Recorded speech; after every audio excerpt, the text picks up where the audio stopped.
Hello everyone. आज हम लोग यहाँ पर पढ़ेंगे अनुपात और समानुपात।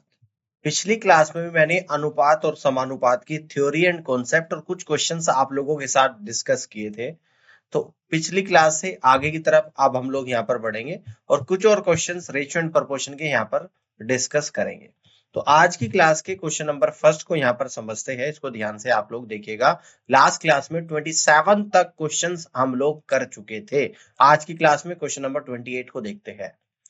यदि 23, 39, 32 और 56 में से प्रत्येक से x घटाया जाए तो इस क्रम में प्राप्त संख्याएं समानुपात में होगी।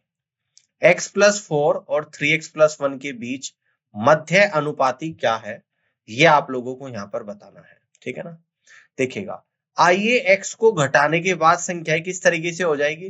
23 माइनस एक्स हो जाएगी एक संख्या, अगली हो जाएगी 39 माइनस एक्स, इसके बाद हो जाएगा 32 माइनस एक्स, इसके बाद लास्ट नंबर हो जाएगा 56 माइनस एक्स के रूप में निरूपित करें। ये संख्याएं समानुपात में है यदि निम्नलिखित समानुपात में हो। तो समानुपात में जब इन संख्याओं को हम लोग लिखेंगे तो 23 minus x divided by 39 minus x equal to 32 minus x divide by 56 minus x. अब क्या करेंगे, क्रॉस मल्टीप्लाई करेंगे। 23 minus x into 56 minus x equal to 39 minus x into 32 minus x.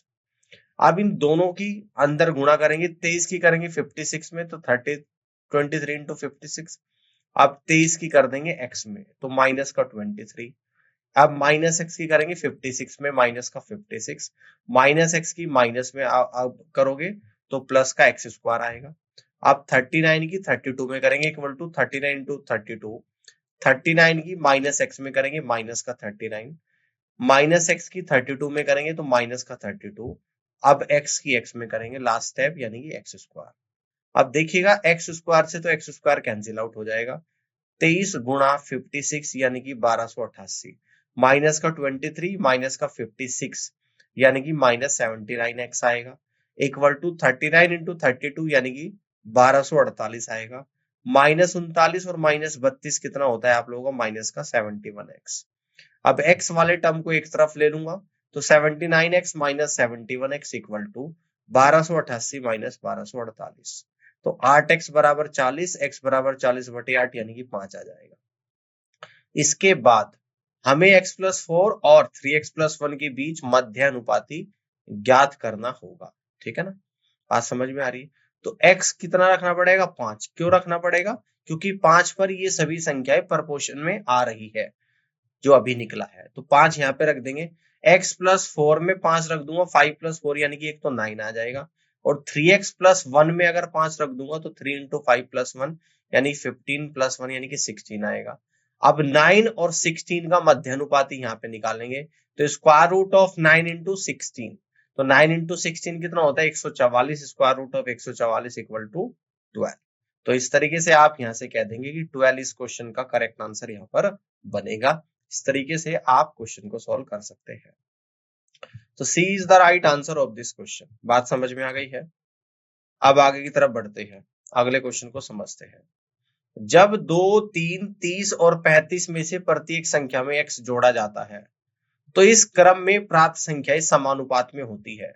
x plus 7 और x माइनस 2 के बीच मध्य अनुपाती क्या है आप लोगों को बताना है। ठीक है ना, देखिएगा ध्यान से। अब मध्यानुपाती जब निकालते हैं इन दोनों संख्याओं को स्क्वायर रूट के अंदर प्रोडक्ट में लिखते हैं, तो मैंने डायरेक्ट यहाँ पे लिख दिया कि square root of x plus 7 into x minus 2। ठीक है, बात समझ में आ रही। और देखिएगा यहाँ पर 4 ऑप्शंस दे रखे हैं, है ना। अगर इन चारों ऑप्शंस को मैं यहाँ पे पुट करना शुरू करूं, 7 को भी रख दो ऑप्शन 1 को, 4 को भी रख के देखो, 5 को भी, 6 को भी। तो यहाँ पर x बराबर जब 5 में रख रहा हूं तो 7 5 12 गुणा 3 36 यानी कि 6 आप लोगों का आंसर आ रहा है x बराबर 5 रखने पर। ठीक है ना, x बराबर 5 रखने पर आंसर 6 आ रहा है। तो आंसर तो आप लोगों का यहाँ पर कितना हो जाएगा, 6। और x बराबर 5 जब मैं इसमें रख दूंगा यानी कि 2 3 30 और 35, 2 3 30 और 35 में 5 रख दूंगा तो 7 बटे 8 और 35 बटे 40 यानी कि समान समानुपात भी निकल कर यहाँ पर आएगा, है ना। तो इस तरीके से आप यहाँ पे क्वेश्चन को सोल्व कर सकते हो। x बराबर 5 पर बात बन रही है और x बराबर 5 पे जैसे ही यहाँ पे मैं रख रहा हूं, ध्यान से देखिएगा, आपका जो आंसर है वो आप लोगों का 6 निकल कर आ रहा है। कैसे आ रहा है? स्क्वायर रूट ऑफ कितना आ जाएगा x बराबर 5 पर, यानी कि 5 + 7 इंटू 5 माइनस का 2, तो स्क्वायर रूट ऑफ 12 इंटू 3 यानी कि स्क्वायर रूट ऑफ 36 और इक्वल टू 6 आ जाएगा। तो 6 इस क्वेश्चन का राइट आंसर यहाँ पर आ रहा है। आप ऑप्शन की मदद लेकर भी क्वेश्चन का आंसर को इजीली निकाल सकते हो। तो उम्मीद करता हूँ कि ये क्वेश्चन भी आपको समझ में आ गया होगा। इस तरीके से भी सवाल को आप लोग कर लोगे। अब आगे बढ़ते हैं, अगले क्वेश्चन को देखिएगा, क्वेश्चन नंबर 30। यदि b एक सामान्य अनुपात के साथ a और c का मध्य अनुपाती क्यूब रूट ऑफ 2/3 है, तब a माइनस बी का cube is to b minus C का क्यूब क्या होगा, ये आप लोगों को बताना है। ठीक है ना, देखते हैं। तो a upon B equal to क्या हो जाएगा? b upon c. a upon B equal to क्या हो जाएगा? b upon c. क्यों होगा? क्योंकि a और c का मध्य अनुपाती b दे रखा है। ठीक है ना, तो इस बात को हम लोग ऐसे लिख देंगे, a इज टू b समानुपात b इज टू c, और इस पूरी बात को लिख दूंगा a upon B equal to b upon C, और ये वैल्यू आपको दे रखी क्यूब रूट ऑफ 2/3। अब इस बात को मैं यहाँ पे क्या लिख सकता हूँ? कॉम्पोनेंट और डिविडेंडो मैंने आपको बताया था, तो a minus b upon b minus c equal to cube root of 2/3। तो अगर दोनों तरफ का क्यूब मैं यहाँ पे करूंगा, इसका भी क्यूब कर दूंगा और जी इसका भी क्यूब कर दूंगा, तो a माइनस बी का cube divide by B minus C का क्यूब इक्वल टू निकल कर आएगा 2:3, है ना। तो कितना आंसर आप लोगों का यहाँ पर निकल कर आएगा? 2:3 आएगा, और जी सी ऑप्शन सवाल का करेक्ट आंसर यहाँ पर बनेगा। इस तरीके से आप सवाल को सॉल्व कर सकते हैं। अब आगे बढ़ते हैं, अगले क्वेश्चन को देखिए, क्वेश्चन नंबर 31। अनुपात 16:19 में प्रत्येक पद को कितना कम किया जाए जिससे कि यह 7:6 हो जाएगा। ठीक है ना, तो देखिएगा ध्यान से। मान लीजिए प्रत्येक पद को 16a और 19a मान लेता हूं, तथा इसमें से घटाई गई संख्या क्या है? x है। तो 16a minus x divided by 19a minus x, और क्या रेशियो बन रहा है? 7/6 बन रहा है। अब यहां से करूंगा cross multiply, 16a into 6 96a minus 6 into x 6x equal to 19 into 7 133a minus का, और ये कितना आ जाएगा आप लोगों का? ये 7 इंटू एक्स यानी कि 7x आ जाएगा। अब x वाले टर्म एक तरफ आएंगे, तो x equal to 133a minus 96a, तो यहां से x इक्वल टू आप लोगों का 37a निकलकर यहां पर आएगा। अतः संख्या 37 का गुणज होगी।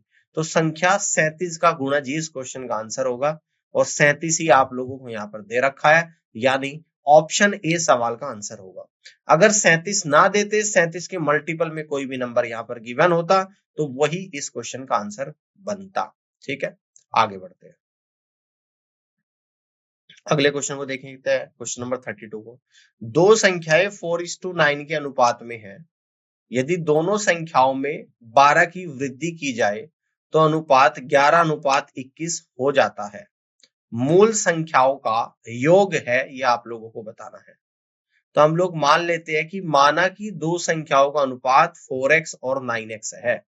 अगर इन दोनों संख्याओं में 12-12 जोड़ दिया जाए तो 4x + 12 डिवाइडेड बाई 9x + 12, तो रेशियो हो जाता है 11/21। तो यहां से करेंगे क्रॉस मल्टीप्लाई, तो 4x + 12 into 21 equal to 9x + 12 into 11। तो 21 की 4x में मल्टीप्लाई करूंगा 84, कितना आ जाएगा? 84x आ जाएगा। और 21 की 12 में करूंगा तो 12 गुणा 21 यानी कि 252 इक्वल टू 11 की 9x में करूंगा 99x प्लस 11 गुणा 12 यानी कि 132। तो x वाले टर्म को एक तरफ कर लूंगा, 99x minus 84 equal to 252 minus 132। तो यहां से आप लोगों का जो निकल कर आएगा, यानी कि 15x इक्वल टू 120 निकल कर आएगा। यहाँ पे 15x इक्वल टू 120, तो x की वैल्यू आप लोगों की 8 निकल कर यहाँ पर आएगी, x बराबर 8 आएगा। तो यहाँ पे कह रहा है कि संख्याओं का योग बताना है, जो कि 4x + 9x हो गया। दोनों को ऐड कर दूंगा 13x, x की वैल्यू 8 है, तो 13 इंटू 8 यानी कि 104 इस क्वेश्चन का करेक्ट आंसर यहाँ पर बनेगा, यानी कि D is the right answer of this question. इस तरीके से आप सवाल को सॉल्व कर सकते हैं। ठीक है, आगे बढ़ते अगले क्वेश्चन को देखिएगा ध्यान से। दो संख्याएं 3 और 5 के अनुपात में है। यदि प्रत्येक में से 13 घटाया जाए तो नई संख्याएं 10:21 के अनुपात में होगी। यदि प्रत्येक मूल संख्या में 15 जोड़ा जाए तो अनुपात होगा, आपको बताना है। क्वेश्चन के सॉल्यूशन को समझते हैं। दो संख्याओं का अनुपात कितना है? 3x और 5x। अगर दोनों में से 13 को घटा दिया जाए तो 3x minus 13 divided by 5x minus 13, तो रेशो हो जाता है 10/21, तो इक्वल टू 10/21। अब यहां से क्रॉस मल्टीप्लाई करेंगे, 21 into 3x minus 13 equal to 10 into 5x minus 13। तो अंदर 21 की 3x में मल्टीप्लाई करूंगा तो 63x, 21 की 13 में करूंगा तो आएगा आप लोगों का माइनस का 273 equal to 10 into 5x 50x minus 10 into 13 यानी कि 130। 63x minus 50x equal to 273 minus 130, तो 13x equal to 143, x equal to 143 divide by 13 equal to 11। तो पहली संख्या आ जाएगी 3x यानी कि 3 इंटू 11 इक्वल टू 33।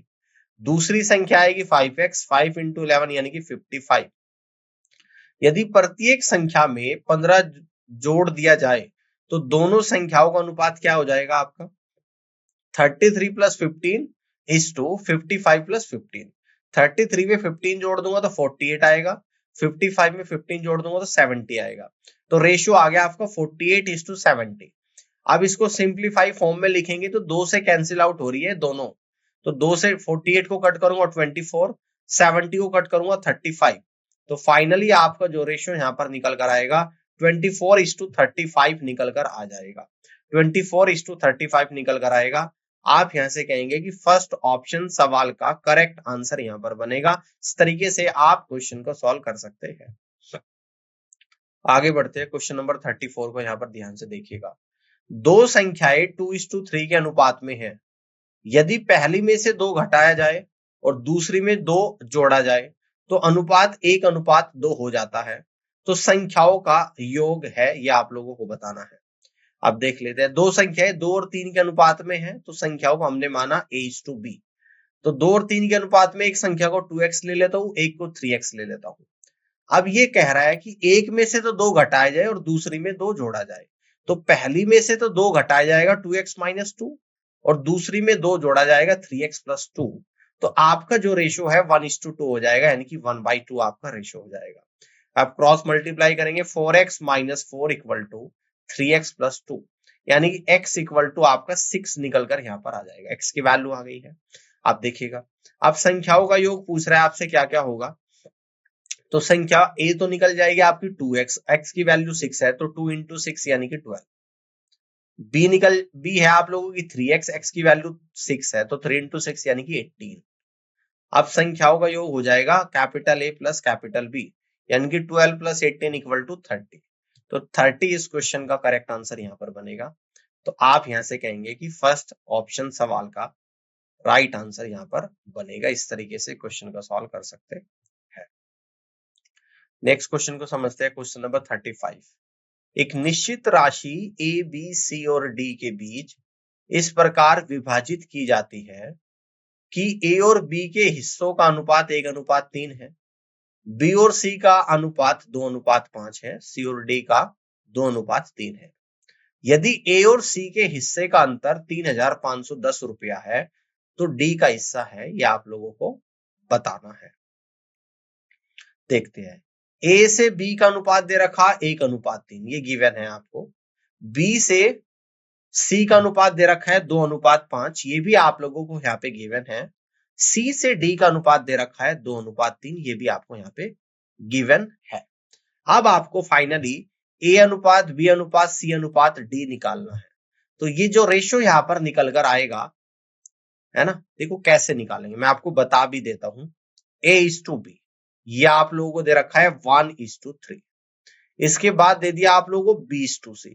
देखो जो फर्स्ट के एंड में था B, वो सेकंड के शुरुआत में आ गया B:C, तो ये आप लोगों का निकल कर आएगा 2:5। ये कितना आ जाएगा आप लोगों का 2:5 आएगा। देन इसके बाद C:D है और ये आप लोगों का निकल कर आएगा 2:3। तो देखो यहां पर भी इसको 3 लिख देंगे, यहां पर भी 3, यहां पर इसको 5 लिख देंगे, ये आप लोगों का 2 आ जाएगा, ये आप लोगों का 2 और ये भी आप लोगों का 2 आ जाएगा। तो फाइनली जो आपका रेशियो यहाँ पर निकल कर आएगा ए अनुपात बी अनुपात सी अनुपात डी, ये आ जाएगा 1 इंटू टू 2 इंटू टू यानी कि 4:2, 3 इंटू टू 6, 6 इंटू टू यानी कि 12, 3 इंटू 5 15, 15 इंटू टू यानी कि 30, 3 इंटू 5 15, 15 इंटू 3 45।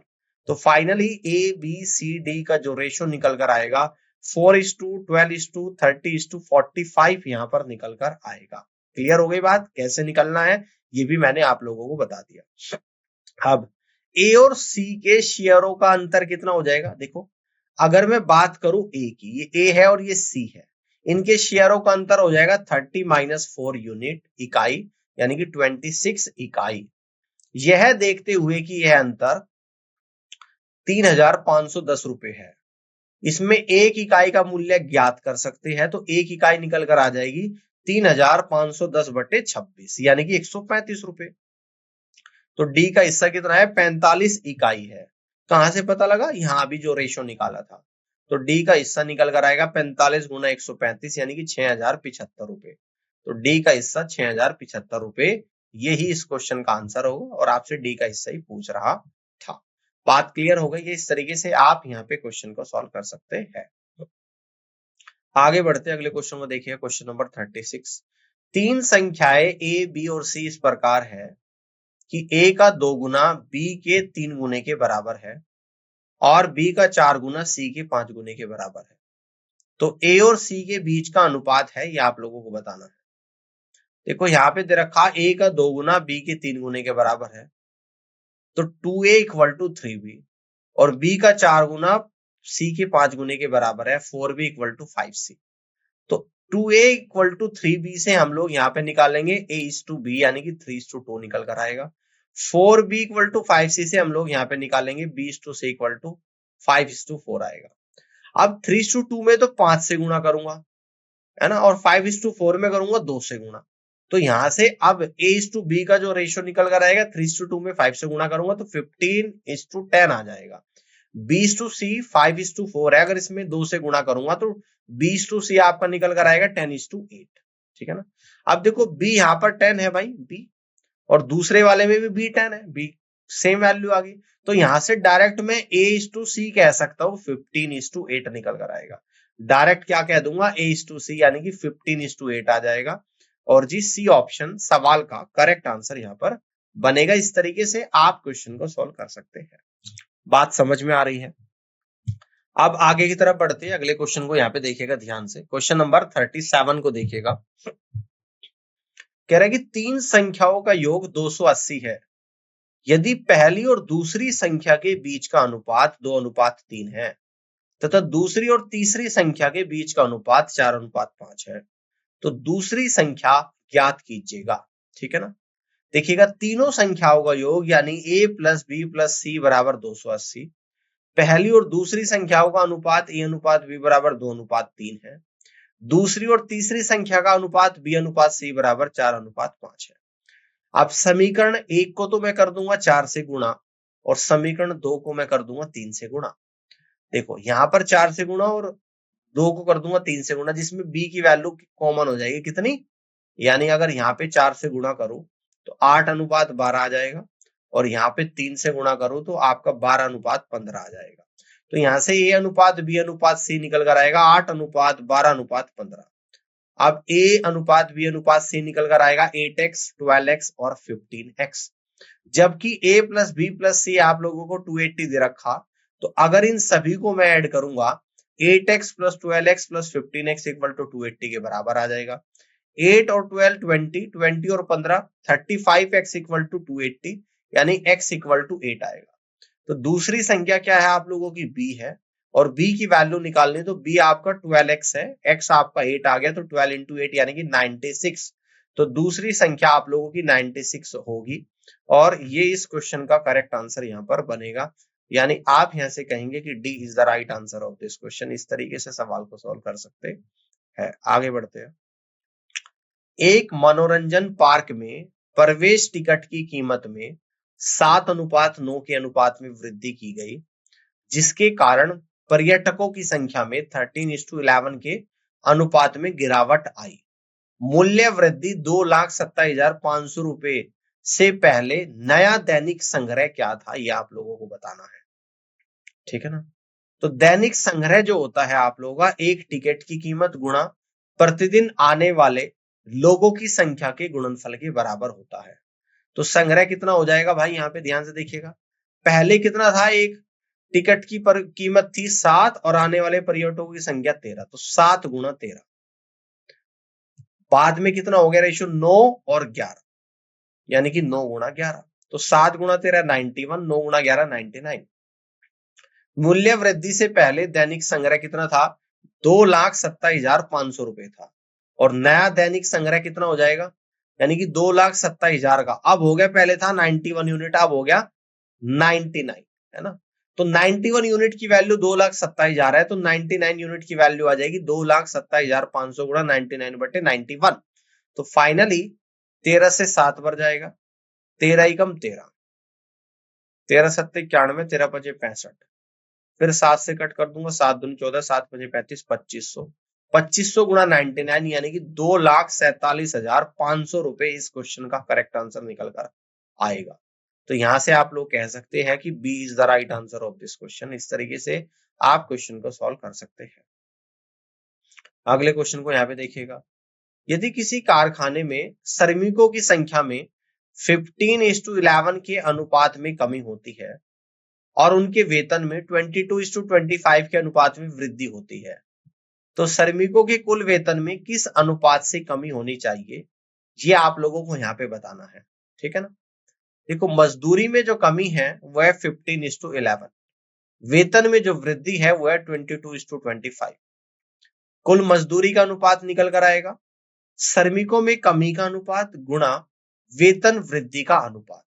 तो 15/11 गुणा 22/25, 11 से 22 2 बार जाएगा, 5 से 3 बार, 5 से 5 बार, यानी कि 6/5 आ गया।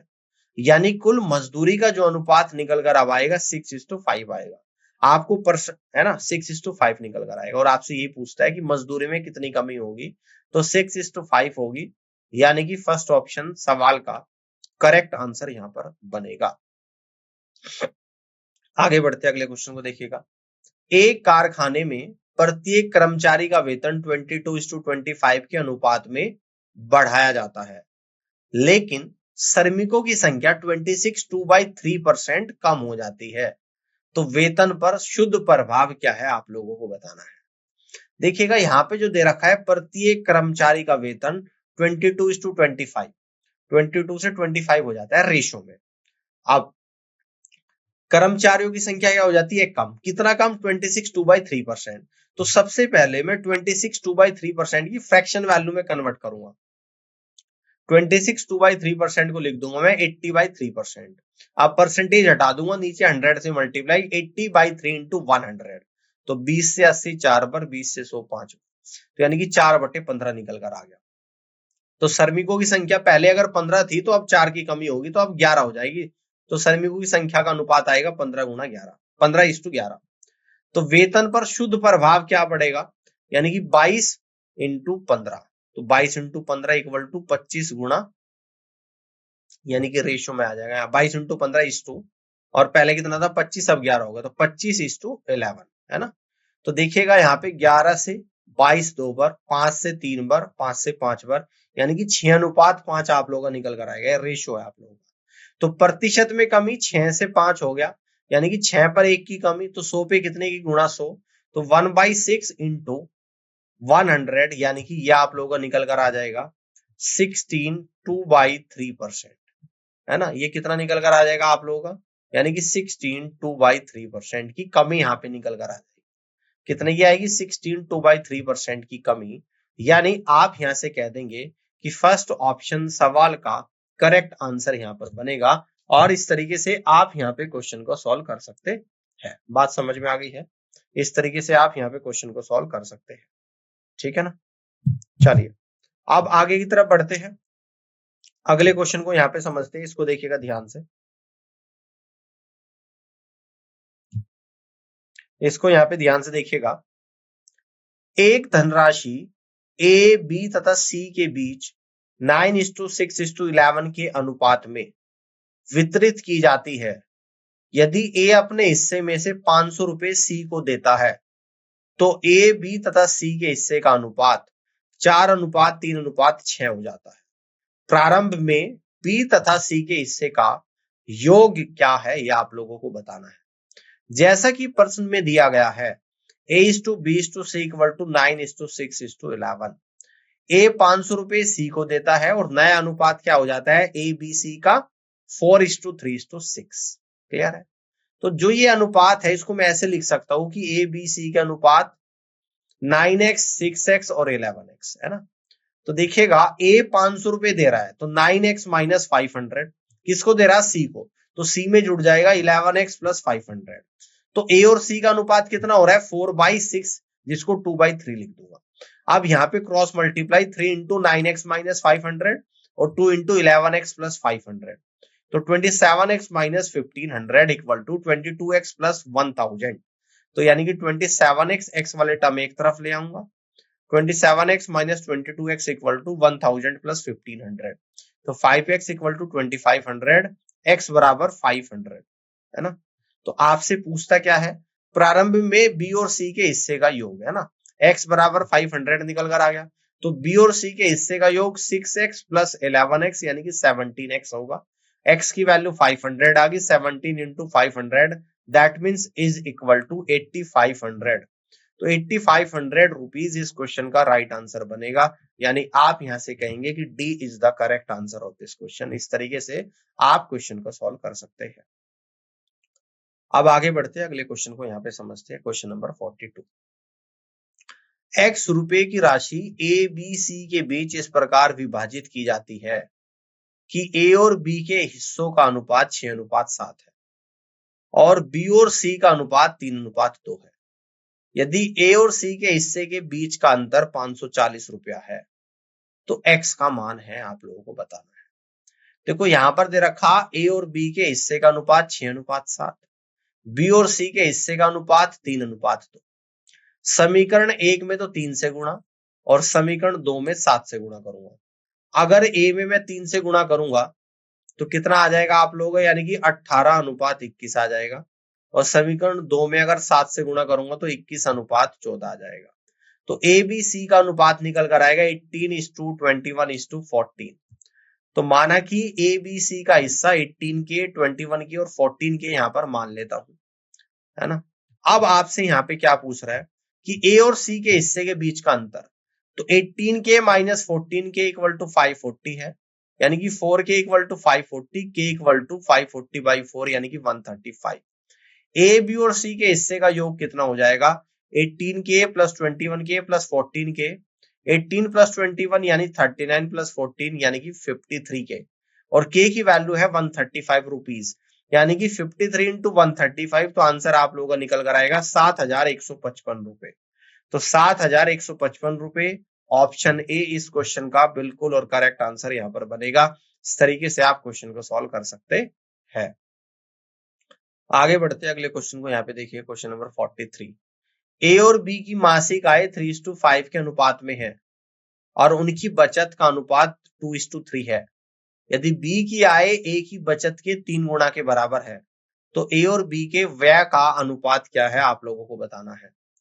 जैसा कि प्रश्न में दिया गया है ए और बी की मासिक आय का अनुपात आपको दे दिया 3:5, ठीक है ना। उनकी बचत का अनुपात भी दे दिया 2:3। अब ये बोल रहा है कि जो बी की आय है वो ए की बचत की 3 गुना है तो बी की आय इक्वल टू 3 गुना ए की बचत। फॉर्मूला क्या होता है आय बराबर बचत प्लस व्यय के बराबर होता है यानी कि इनकम बराबर सेविंग्स प्लस एक्सपेंडिचर होता है। फॉर एग्जाम्पल मान लो आपके फादर की कमाई 50,000 रुपए है जिसमें से वो 30,000 रुपए खर्च कर देते हैं जो उनका एक्सपेंडिचर है, तो सेव कितना करेंगे 20,000 रुपए।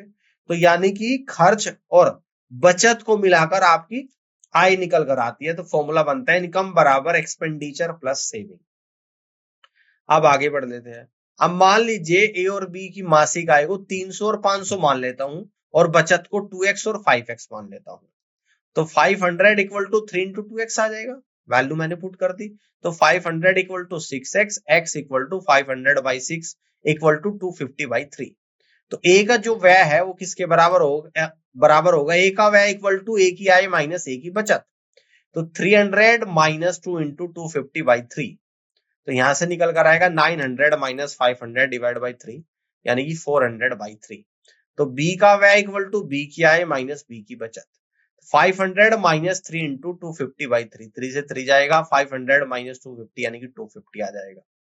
अब यहां से निकलेगा ए और बी के व्यय का अनुपात, तो 400/3 और पूरा का डिवाइड आएगा 250, है ना। तो 400 डिवाइड बाई 750, 0 से 0 कटेगी, 5 से 15 पर, 5 से 8 पर, तो 8/15 ए और बी का एक्सपेंडिचर का रेशो 8:15 यहां पर निकल कर आ जाएगा।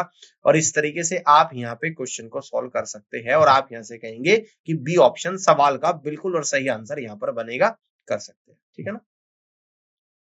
क्लियर हो गई बात। अब आगे बढ़ते हैं, अगले क्वेश्चन को यहाँ पे समझते हैं। क्वेश्चन नंबर 44, एक्स और वाई की मासिक आय का अनुपात 5:4 है और उनके मासिक व्यय का अनुपात 9:7 है। यदि y की आय x के व्यय के बराबर है तो x और y की बचत का अनुपात क्या है, आप लोगों को बताना है, ठीक है ना। जैसा कि प्रश्न में दिया गया है, x और y की मासिक आय का अनुपात 5:4, x और y की मासिक व्यय का अनुपात 9:7, बिल्कुल लास्ट क्वेश्चन की तरह ही है। और आपको पता है कि आय जो होती है बचत प्लस व्यय के बराबर होती है। तो माना x और y का आय अनुपात 5 और 4 है। अब देख लेते हैं x और y का व्यय अनुपात कितना हो जाएगा, 9b और 7b। तो 4a इक्वल टू 9b, क्योंकि आपको क्या दे रखा है कि y की जो आय है, y की जो आय है वो x के व्यय के बराबर है, तो 4a इक्वल टू 9b हो जाएगा। यहां से a अपॉन b बराबर 9/4 निकल कर आएगा।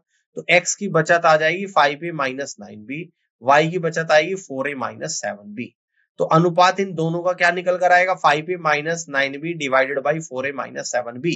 अब यहाँ पे a की वैल्यू 9 और b की वैल्यू में 4 रख दूंगा, तो यहाँ पे वैल्यू रखेंगे a की 9 और b की 4, तो कितना आएगा 45 माइनस 36 डिवाइडेड बाई 36 माइनस 28, यानी कि 9/8 आ जाएगा। 9/8 यानी कि 9:8 इस क्वेश्चन का करेक्ट आंसर बनेगा।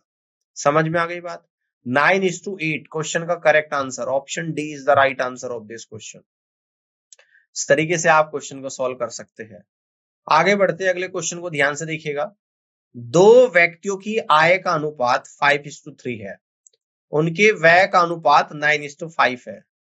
यदि वे कर में से 1300 रुपए और 900 रुपए बचाते हैं तो उनकी आय है, ये आप लोगों को बताना है।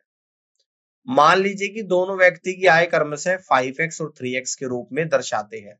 दिया गया है आय का अनुपात 5:3, व्यय का अनुपात 9:5। पहला व्यक्ति 1300 रुपए बचाता है, दूसरा व्यक्ति 900 रुपए बचाता है। आप देखिएगा 5x minus 9y equal to 1300, equation number 1। 3x minus 5y equal to 900, equation number 2। समीकरण 1 से मैं क्या लिख सकता हूं, 5x equal to 1300 plus 9y। और समीकरण 2 से मैं लिख सकता हूं कि 3x equal to 900 plus 5y। अब x के लिए देखिएगा, x के लिए 1300 प्लस 9y डिवाइडेड बाई 5। देखो यहां से मैं x की वैल्यू निकाल दूंगा ना, x इक्वल टू 1300 प्लस का 9y डिवाइडेड बाई 5। यहां से भी x की वैल्यू निकाल दूंगा, तो 900 प्लस का 5y डिवाइड बाई 3। दोनों x की वैल्यू को एक दूसरे के बराबर कर दूंगा, ठीक है ना। और क्रॉस मल्टीप्लाई यहां से करूंगा, तो 3 into 1300 plus 9y equal to 5 into 900 plus 5y। अंदर मल्टीप्लाई करूंगा, 3900 plus 27y equal to 4500 plus 25y। 27y minus 25y equal to 4500 minus 3900।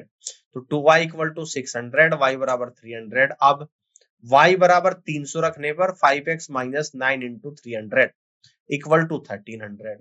तो 5x माइनस 2700 इक्वल टू 1300। तो 5x इक्वल टू 2700 प्लस 1300 यानी कि 4000। तो x इक्वल टू 800। इसलिए 5x equal to 5 into 800 यानी कि 4000। 3x इक्वल टू 3 इंटू 800 यानी कि 2400। तो रेशियो आएगा 4000 इज टू 2400। तो 2 जीरो से 2 जीरो, ये कटेगा आपका 4 से 10 पर, ये 4 से 6 पर, ये 2 से 5 पर, और ये 2 से आप लोगों का 3 पर। तो आपका जो फाइनली आंसर निकल कर आएगा यानी कि 5:3 निकल कर यहाँ पर आ जाएगा, ठीक है ना। वैसे आप लोग आंसर यही आ रहा है 4000 और 2400, है ना। तो आपको सिंप्लीफाई करने की यहाँ पे जरूरत नहीं है, यही आपका ऑप्शंस में भी दे रखा है, तो आपको डायरेक्टली यहाँ पे कह देना कि यही इस क्वेश्चन का करेक्ट आंसर यहाँ पर बनेगा, और इस तरीके से आप क्वेश्चन को सॉल्व कर सकते हैं। आगे की तरफ बढ़ते हैं, अगले क्वेश्चन को यहाँ पे देखिएगा, क्वेश्चन नंबर 46 है। ए और बी की आय का अनुपात 5:7 है। ए और बी कर्म से 4000 रुपए और 5000 रुपए बचाते हैं। यदि ए का व्यय बी के व्यय का 66.2/3% के बराबर है, तो ए और बी की कुल आय कितनी है, आप लोगों को बताना है। माना कि ए की आय को 5x और बी की आय को 7x के रूप में निरूपित करें, जहां x एक सामान्य गुणक है, दिया गया है। ए 4000 रुपए बचाता है, अतः ए का व्यय हो जाएगा 5x माइनस 4000। बी 5000 रुपए बचाता है, अतः बी का व्यय हो जाएगा 7x माइनस 5000। ए का व्यय बी के व्यय का 2/3 है। 2/3 कहां से निकल कर आया, 66 सही 2/3% को हम लोग क्या कह देंगे, 200/3%। तो यहां पर निकल कर आएगा 200/3 गुणा 100, तो आपका फाइनली 2/3 निकल कर आया, तो यहां से आपका 2/3 आया। समझ में आ गया। तो ए का व्यय बी के व्यय का 2/3 है। अब देखिएगा, अकॉर्डिंग टू क्वेश्चन सॉल्व कर रहे हैं, 5x minus 4000 equal to 2/3 into 7x minus 5000। Solve करेंगे यहाँ पे आप लोगों का 2/3 के अंदर multiply 2/3 into 7x minus 2/3 into 5000, तो 5x minus 4000 equal to 14/3x minus 10000 divide by 3। तो 3 को खत्म करने के लिए हम 3 से गुणा कर देंगे, 3 की इधर भी गुणा करूंगा लेफ्ट साइड में, तो 3 इंटू 5x माइनस 4000 और इक्वल टू इधर आ जाएगा 14x माइनस 10000। तो 15x minus 12000 equal to 14x minus 10000। 15x minus 14x equal to 12000 minus 10000। तो x इक्वल टू 2000 आ जाएगा। तो a की आय निकल कर आएगी 5x है, x की वैल्यू 2000 आई, तो 5 गुणा 2000 यानी कि 10,000। b की आय 7x, तो 7 गुणा 2000 यानी कि 14,000। कुल आय 10,000 प्लस 14,000 यानी कि 24,000। तो इस तरीके से आप यहां से कह सकते हैं कि 24,000 ऑप्शन सी सवाल का करेक्ट आंसर यहां पर बनेगा। इस तरीके से आप क्वेश्चन को यहां पे सॉल्व कर सकते हैं। बात समझ गया है, कर लोगे। अब आगे की तरफ बढ़ते हैं, अगला क्वेश्चन जो दे रखा आपको, पिछले वर्ष ए और बी की आय का अनुपात क्रम से 4:3 था। पिछले वर्ष और वर्तमान वर्ष की उनकी व्यक्तिगत आय का अनुपात 3:4 और 5:6 है। यदि वर्तमान वर्ष के लिए उनकी कुल आय 8,04,000 रुपए है, तो पिछले वर्ष बी की आय क्या थी, आप लोगों को बताना है। देखिएगा, पिछले वर्ष ए और बी की आय का अनुपात 4x/3x था। ए की पिछले वर्ष की आय का वर्तमान वर्ष से अनुपात 3x और 4x गिवन है। किस किस का देखो यहाँ पे दे रखा है कि पिछले वर्ष और वर्तमान वर्ष की उनकी व्यक्तिगत आय का अनुपात 3:4 है। तो केवल ए की अगर मैं बात करूं, पिछले साल और वर्तमान वर्ष के आय का अनुपात ए का 3x और 4x है। अगर मैं बी की बात करूं, बी की पिछले साल की आय और वर्तमान वर्ष की आय का अनुपात 5x और 6x है। उपरोक्त समीकरण में ए और बी की पिछले वर्ष की आय को बराबर करने के लिए हमें समीकरण 1 में 15 की और समीकरण 2 में 20 और समीकरण 3 में 9 की गुणा करनी यहाँ पे पड़ेगी। तो ये सारे गुणा करेंगे। पिछले वर्ष ए और बी की आय का अनुपात जैसे पहली में हमने करी कितने की गुणा, पहली में 15 की गुणा कर दी, इसमें गुणा 15 करना पड़ेगा यहाँ पे देखिएगा, तो 60x और 45x आ जाएगा। दूसरी समीकरण में हम लोग क्या करेंगे, यहाँ पे 20 की गुणा, तो यहाँ पे 20 की गुणा यानी कि 60x और 80x आ जाएगा। ए की पिछले वर्ष की आय और वर्तमान वर्ष से अनुपात 60x और 80x आ जाएगा। और तीसरी समीकरण में 9 से गुणा करनी पड़ेगी, यानी कि यहाँ पे 9 से, यानी कि पिछले वर्ष और वर्तमान वर्ष में बी की आय का अनुपात 45x और 54x आ जाएगा। इक्वेशन नंबर 6 बनेगी। अब इक्वेशन 5 और 6 से ए के वर्तमान आय का बी की वर्तमान आय से अनुपात, है ना, तो 80x इज टू 54x आ जाएगा। आप क्वेश्चन के अनुसार 80x plus 54x equal to 8.04 lakh rupees है। 134x इक्वल टू 8.04 लाख है, तो x equal to 8.04 divide by 134 lakh, यानी x इक्वल टू 0.06 लाख आ गया। पिछले वर्ष बी की आय 45x तो 45 इंटू 0.06 यानी कि 2.7 लाख निकल कर आ जाएगी। तो 2.7 लाख इस क्वेश्चन का राइट आंसर यहाँ पर बनेगा। आप यहां से कह सकते हैं कि पहला ही ऑप्शन सवाल का राइट आंसर यहाँ पर बनेगा। इस तरीके से आप यहां से क्वेश्चन को सॉल्व कर सकते हैं। ठीक है, अब आगे की तरफ बढ़ते हैं, अगले क्वेश्चन को यहाँ पे ध्यान से देखिएगा। पिछले वर्ष ए और बी की आय का अनुपात 4:3 था।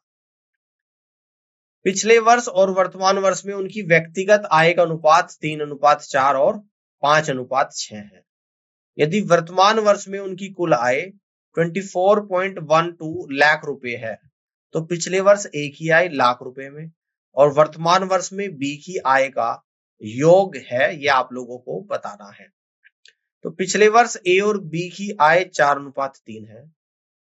हमें इस अनुपात को 15 से गुणा कर देते हैं। 15 गुणा 4:3 यानी कि 60:45 है ना। अनुपात 3-4 और देखो यहाँ पे लिखा जाएगा 3। देखो यहाँ पे 3 आ रहा है। 3-4 से तो लूंगा 3 अनुपात और अनुपात 5-6 से लूंगा 5। अब देखो 3 और 5 का जब मैं एलसीएम लूंगा 15 आ जाएगा।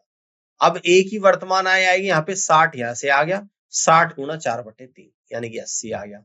बी की वर्तमान आएगी यहाँ से 45, यहाँ से 45 गुणा 6/5 यानी कि 54 आ गया। ठीक है, समझ में आ गई। अब 80 + 54 इकाई यानी कि 134 इकाई, जो कि हो गया 24.12 लाख। तो 134 इकाई 24.12 लाख के बराबर है, तो एक इकाई 0.18 लाख के बराबर है। आवश्यक मान कितना है? 60 + 54 इकाई यानी कि 114 इकाई। तो आवश्यक मूल्य 114 गुणा 0.18 लाख यानी कि 20.52 लाख के बराबर होगा और यही इस क्वेश्चन का करेक्ट आंसर बनेगा। तो आप यहां से कह दोगे कि C is the correct answer of this question. इस तरीके से आप क्वेश्चन को सॉल्व कर सकते हैं। ठीक है, अब आगे बढ़ते हैं, अगले क्वेश्चन को देखिए। Question number 49। 2020 में ए और बी की आय का अनुपात 5:4 था। 2020 और 2021 में उनकी व्यक्तिगत आय का अनुपात क्रमशः 4:5 और 2:3 था। ठीक है, 2021 में ए और बी की कुल आय 7,05,600 रुपए थी। तो 2021 में बी की आय रुपया में क्या थी, ये आप लोगों को निकाल कर बताना है। 2020 में ए और बी की आय 5:4। हमें इस अनुपात को 4 से गुणा कर लेंगे। 4 से गुणा करेंगे 5:4 में यानी कि 20:16 के रूप में लिख सकते हैं। देखो 4:5 में तो 4 की गुणा 4 और 2:3 में यानी कि 2। 4 और 2 का एलसीएम ले लूंगा जो कि 4 आ जाएगा, समझना। तो 2021 में ए की आय 20 गुणा 5/4 यानी कि 25। 2021 में बी की आय 16 गुणा 3/2 यानी कि 24। तो क्वेश्चन के अनुसार 25 + 24 इकाई, ये आ जाएगा 7,05,600। तो एक इकाई आ जाएगा आप लोगों का 14,400। तो 2021 में बी की आय कितनी आ जाएगी? 24 इकाई। तो अभिष्ट मान आएगा 24 गुणा 14,400 यानी कि 3,45,600 रुपए इस क्वेश्चन का करेक्ट आंसर बनेगा। कितना बनेगा? 3,45,600 रुपए सवाल का राइट आंसर बनेगा। तो इस तरीके से आप यहां से कह सकते हैं कि first is the correct answer of this question. बात क्लियर हो गई है? कर लोगे इस तरीके से। अब आगे की तरफ बढ़ते हैं, अगले क्वेश्चन को ध्यान से देखिएगा। एक्स, वाई और जेड की आय 3:4:2 के अनुपात में है। उनके खर्च 5:5:2 के अनुपात में है। यदि एक्स 18,000 रुपए की आय में से 3,000 रुपए बचाता है, तो वाई की बचत रुपया में क्या होगी, ये आप लोगों को बताना है। जैसा कि प्रश्न में दिया गया है, एक्स की जो आय है वो 18,000 रुपए है, लेकिन एक्स की आय का वाई की आय से अनुपात 3:4 है ना। तो एक्स की आय डिवाइड बाई वाई की आय इक्वल टू 3/4 और एक्स की आय आपकी 18,000। तो 18,000 डिवाइड बाई वाई की आय इक्वल टू 3/4। 3 से 18,000 6,000 पर चलेगा। तो वाई की आय इक्वल टू 6,000 गुणा 4 यानी कि 24,000 रुपए निकल कर यहाँ पर आ गई। अब आगे बढ़ते हैं। अब एक्स की बचत, व्यय बराबर आय माइनस बचत के बराबर होता है, क्योंकि फॉर्मूला होता है आप लोगों का आय इक्वल टू व्यय और प्लस बचत। ठीक है ना। तो व्यय जब निकालेगा आय माइनस बचत होगा। तो एक्स का जो व्यय है 18,000 माइनस 3,000 यानी कि 15,000 रुपए के बराबर होगा। ठीक है, लेकिन एक्स का व्यय और वाई के व्यय का अनुपात 5:5 होगा। एक्स का व्यय 15,000 है डिवाइड बाई वाई का खर्च इक्वल टू 5/5 यानी कि 1 आएगा। तो वाई का व्यय 15,000 रुपए आएगा, वाई की बचत आएगी 24,000 माइनस 15,000 यानी कि 9,000 रुपए के बराबर। तो कितनी आ जाएगी वाई की बचत? 9,000 रुपए के बराबर निकल कर आ जाएगी। और ये आपको दिया गया है ऑप्शन नंबर बी में, और आप यहां से कह देंगे कि बी ऑप्शन सवाल का करेक्ट आंसर यहाँ पर बनेगा। इस तरीके से आप यहाँ पे क्वेश्चन को सॉल्व कर सकते हैं। ठीक है, आगे बढ़ते हैं क्वेश्चन नंबर 51। ठीक है, राजू ने एक पिज्जे का 3/8 भाग खाया। एडम ने बचे हुए पिज्जे का 3/10 हिस्सा खाया, और फिर रेनू ने जो पिज्जा बचा था उसका 4/7 हिस्सा खाया। तो पिज्जा का कितना हिस्सा अभी बचा है, ये आप लोगों को बताना है। दिया गया है राजू ने पिज्जे का 3/8 भाग खाया, एडम ने बचे हुए पिज्जे का 3/10 भाग खाया, फिर रेनू ने पिज्जे का 4/7 भाग खा लिया, जो बचा हुआ था उसका 4/7। तो मान लीजिए कुल पिज्जे का 1 भाग था, तो राजू ने खाया 1 का 3/8, तो शेष भाग कितना बचा? 1 माइनस 3/8 यानी कि 5/8। और 5/8 का 3/10 खाता है एडम, तो एडम ने बचे हुए का 3/10 खा लिया। तो एडम ने कुल पिज्जे का कितना भाग खाया? बचा कितना था आपका? 5/8, और उसका 3/10 खाया, तो 5/8 का 3/10, तो ये आ जाएगा आप लोगों का, यानी कि 3/16 एडम ने खा लिया। अब कुल पिज्जा खाया गया 3/8, तो किसने खा लिया था? स्टार्टिंग में ही खा लिया था राजू ने, और एडम ने 3/16, तो दोनों को जोड़ दूंगा, 3/8 प्लस 3/16 यानी कि 9/16 आ जाएगा। तो शेष पिज्जा आएगा 1 माइनस 9/16 यानी कि 7/16, है ना। तो 7/16 शेष पिज्जा आ जाएगा। तो शेष जो 7/16 है उसका 4/7 भाग रेनू खाती है, तो रेनू ने पिज्जा का भाग खाया 7/16 गुना 4/7, तो ये आपका आ जाएगा 1/4 भाग। तो उन्होंने 7 मिलकर भाग खाया कितना? 3/8 खाया आप लोगों का राजू ने, 3/16 एडम ने, 1/4 रेनू ने, सभी को जोड़ दिया तो 13/16 आ गया। पीजे का कितना भाग बचा? तो 1 माइनस 13/16 यानी कि 3/16 भाग अभी भी पीजे का बचा हुआ है, और ये इस क्वेश्चन का करेक्ट आंसर होगा 3/16, यानी कि C is the right answer of this question. All clear है? बात समझ में आ गई है? आगे बढ़ते अगले क्वेश्चन को देखिएगा। एक स्कूल में लड़कों की संख्या और लड़कियों की संख्या से 30 अधिक है। लड़कों की संख्या लड़कियों से 30 अधिक है। इसके बाद कुछ और लड़कियां उसी स्कूल में शामिल हो गई। परिणाम स्वरूप लड़के और लड़कियों का अनुपात 3:5 हो गया। बाद में शामिल होने वाली लड़कियों की न्यूनतम संख्या ज्ञात कीजिएगा। ठीक है ना? ठीक है, लड़के कितने हैं? 30 ज्यादा, किससे? लड़कियों से। तो लड़की x + 30 होगी, लड़की x होगी।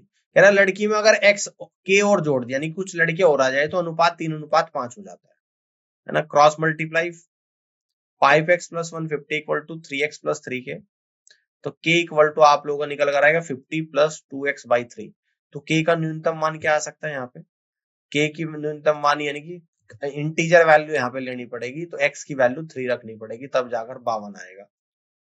तो k का न्यूनतम मान यहाँ पर 52 आएगा, यानी कि बाद में शामिल होने वाली लड़कियों की न्यूनतम संख्या k थी, और k बराबर आप लोगों का 52 निकल कर आएगा, जो कि बी ऑप्शन में दे रखा है, और यहां से आप लोग कह देंगे कि बी ऑप्शन सवाल का राइट आंसर बनेगा। अगले क्वेश्चन को समझते हैं, क्वेश्चन नंबर 53। 432 छात्रों के एक स्कूल में लड़कों की संख्या का लड़कियों की संख्या से अनुपात 5:4 है। जब कुछ नए लड़के और लड़कियों को भर्ती किया जाता है तो लड़कों की संख्या में 12 की वृद्धि होती है, और लड़कों और लड़कियों का अनुपात 7:6 हो जाता है। भर्ती की गई नई लड़कियों की संख्या है आप लोगों को बताना है। देखिएगा, बॉयज और गर्ल्स का जो रेशियो है 5:4, टोटल इन दोनों को जोड़ दूंगा तो 9 आएगा। टोटल वैल्यू 432 है। 9 यूनिट बराबर 432, 1 यूनिट बराबर 48। तो लड़के हो जाएंगे 5 × 48 = 240। लड़कियां हो जाएगी 4 × 48 बराबर 192। अब लड़कों की संख्या कितनी हो जाएगी? 240 में 12 और ऐड कर रहा हूं, यानी कि 252। माना कि x लड़कियों की संख्या जोड़ी जाती है, तो b/g का रेशियो 7:6 था। तो 252 divide by 192 plus x equal to 7/6। Cross multiply अगर यहां से आप लोग करेंगे, है ना, ध्यान से देखिएगा, 7 से कट करूंगा, 7 × 21, 7 × 42, तो 36 गुणा 6 216 बराबर 192 प्लस एक्स। एक्स बराबर आप लोगों का 24 निकल कर आ जाएगा। तो यहाँ से 24 इस क्वेश्चन का करेक्ट आंसर होगा। यानी कि भर्ती की गई नई लड़की आप लोगों की एक्स है, एक्स की वैल्यू 24 आई, 24 ऑप्शन सी में है और सी ऑप्शन सवाल का राइट आंसर होगा। आगे की तरफ बढ़ते अगले क्वेश्चन को देखिएगा, क्वेश्चन नंबर 54। पृथ्वी की पूरी सतह पर भूमि और पानी का अनुपात 3:5 है। उत्तरी गोलार्ध में भूमि और पानी का अनुपात 7:9 है। दक्षिणी गोलार्ध में भूमि और पानी का अनुपात क्या है आप लोगों को बताना है। संपूर्ण पृथ्वी है ना, लैंड और वाटर, L4 क्या है यहाँ पे, लैंड है यानी कि भूमि, और W4 यहाँ पे क्या है, वाटर। इसका जो रेशियो है 3:5 है। इसमें 2 × 2 कर दोगे इनकी 12:20। उत्तरी गोलार्ध में लैंड और वाटर का रेशियो 7:9 है, एज इट इज रखूंगा, ठीक है ना। क्लियर है। ये कितना आ गया टोटल 32, ये 16, ठीक है ना। संपूर्ण पृथ्वी 32 आ गई, उत्तरी गोलार्ध यानी कि आधी भाग 16 आ गया। तो दक्षिणी गोलार्ध कितना आ जाएगा, यानी कि 12 में से अगर 7 जाएगा तो 5 आ जाएगा, और 20 में से अगर 9 जाएगा तो 11 आ जाएगा। तो 5:11। तो दक्षिणी गोलार्ध का जो रेशियो निकल कर आप लोग आएगा 5:11 आएगा, और यहाँ से आप लोग कह दोगे कि बी ऑप्शन सवाल का बिल्कुल और सही आंसर यहाँ पर बनेगा। इस तरीके से आप क्वेश्चन को सॉल्व कर सकते हैं। बात क्लियर हो गई है। अब आगे की तरफ बढ़ते अगले क्वेश्चन को ध्यान से देखिएगा। Question number 55। पृथ्वी की पूरी सतह पर भूमि और पानी का अनुपात 1:2 है। उत्तरी गोलार्ध में भूमि और पानी का अनुपात 2:7 है। दक्षिणी गोलार्ध के आधे क्षेत्रों में भूमि और पानी का अनुपात 3:2 है। तो दक्षिणी गोलार्ध के दूसरे आधे हिस्से में पानी अनुपात भूमि का अनुपात ज्ञात कीजिएगा कि क्या होगा। तो संपूर्ण पृथ्वी 1:2, 15 की मल्टीप्लाई करेंगे 15:30, फिर 4 की कर देंगे 16:120। उत्तर में कितना आ जाएगा आप लोगों का, तो 2:7 में 5 की करूंगा 10:35, फिर 2 करूंगा 2:70। ये टोटल आ गया आप लोगों का 180, और उत्तरी गोलार्ध में इसका आधा यानी कि 90 आ गया। तो आधा दक्षिणी गोलार्ध कितना आएगा, 90 का आधा यानी कि 45 यूनिट आएगा। 3:2 में 5 9 की गुणा करनी पड़ेगी 27:18, तो 27 और 18 का आ जाएगा। अन्य आधा दक्षिणी गोलार्ध कितना आ जाएगा आप लोगों का, तो देखो कितना आप लोगों का निकल कर आ जाएगा। यहाँ पे ध्यान से देखो, 60 में से 20 माइनस करेंगे और 27 माइनस, 60 माइनस 20 माइनस 27, 120 में से 70 और 18 माइनस करेंगे तो 60 में से 20 40, 40 में 27 गया 13, 120 में से अगर आप 88 करेंगे तो 32 आ जाएगा।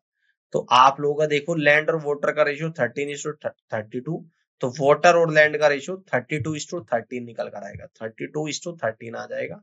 ऑप्शन ए सवाल का राइट आंसर बनेगा। इस तरीके से आप यहाँ पे क्वेश्चन को सॉल्व कर सकते हैं। बात समझ में आ गई होगी। अब आगे की तरफ बढ़ते हैं और अगले क्वेश्चन को यहाँ पे समझते हैं। अगला क्वेश्चन नंबर 56 है, इसको यहाँ पे सॉल्यूशन देखते हैं। ए बी और सी का वैन 4:9:5 के अनुपात में है। यदि ए बी और सी अपनी आय का क्रमशः 20%, 25%, 16.66% बचाते हैं, यदि ए बी और सी की कुल आय 6900 रुपए है, तो ए की आय ज्ञात कीजिएगा। ए बी सी का व्यय 4:9:5 के अनुपात में है। ए बी और सी अपनी आय का क्रमशः 20%, 25% और 16.66% बचाते हैं, तो ए बी सी की कुल आय 6900 रुपए है। आय बराबर क्या होता है, व्यय प्लस बचत। तो 20% की वैल्यू 1/5, 25% की वैल्यू 1/4, 16.66% की वैल्यू 1/6। माना ए बी और सी की आय क्रम से ए बी और सी है, इसलिए ए बी सी की बचत A/5, B/4, C/6 हो जाएगा। अब ए का जो व्यय है A माइनस A/5 यानी कि 4A/5, बी का जो व्यय है B माइनस B/4 यानी कि 3B/4, सी का जो व्यय है C minus C/6, 5C/6। Question के अनुसार 4A/A का व्यय और B का व्यय का अनुपात 4A/5:3B/4, ठीक है ना। तो ये कितना आप लोगों ने आएगा, कितना निकल कर आ जाएगा, इक्वल टू 4:9 है, ठीक है। अब आगे निकल कर आएगा A/B इक्वल टू 5:12। अब 3B/4:5C/6 इक्वल टू 9:5, तो यहां से निकल कर आएगा B/C इक्वल टू 2:1 यानी कि 12:6। Equation number second. 1 और 2 को मिलाने पर हमें प्राप्त होता है कि ए बी सी का अनुपात 5:12:6 है। तो ए की आय 5 और 12 17 और 6 23 आ गया, तो ए की आएगी 5/23 गुणा 6900, 23 से 6900 300 बढ़ जाएगा, 300 गुणा 5 यानी कि 1500 रुपए। तो एक ही आय आपकी यहाँ पर 1500 रुपए के बराबर आएगी, जो कि ऑप्शन नंबर सी में है, और आप यहाँ से कह देंगे कि सी ऑप्शन सवाल का करेक्ट आंसर यहाँ पर बनेगा। इस तरीके से आप क्वेश्चन को सॉल्व कर सकते हैं। तो उम्मीद करता हूं कि आज का सेशन आप लोगों को पसंद आया होगा और डिफरेंट डिफरेंट टाइप के क्वेश्चंस करे हैं, जो आपके एसएससी एमटीएस एग्जाम के लिए काफी मोस्ट इंपोर्टेंट क्वेश्चन है। इस तरह के क्वेश्चंस एग्जाम में बनते हैं, कुछ क्वेश्चंस आपके एग्जाम में आए हुए भी कराए गए हैं। तो इस पूरी क्लास को आप लोगों को अच्छे से देखना है। अब रेशियो एंड प्रोपोर्शन की एक क्लास और बची है, जिसमें कुछ और क्वेश्चंस मैं आप लोगों के साथ डिस्कस करूंगा। आज के लिए इतना ही, और इस पूरी क्लास को देखने के लिए आप सभी का बहुत बहुत धन्यवाद। अब मैं आपसे मिलूंगा अपनी रेशियो एंड प्रोपोर्शन की नेक्स्ट क्लास में। जब तक के लिए ख्याल रखिएगा।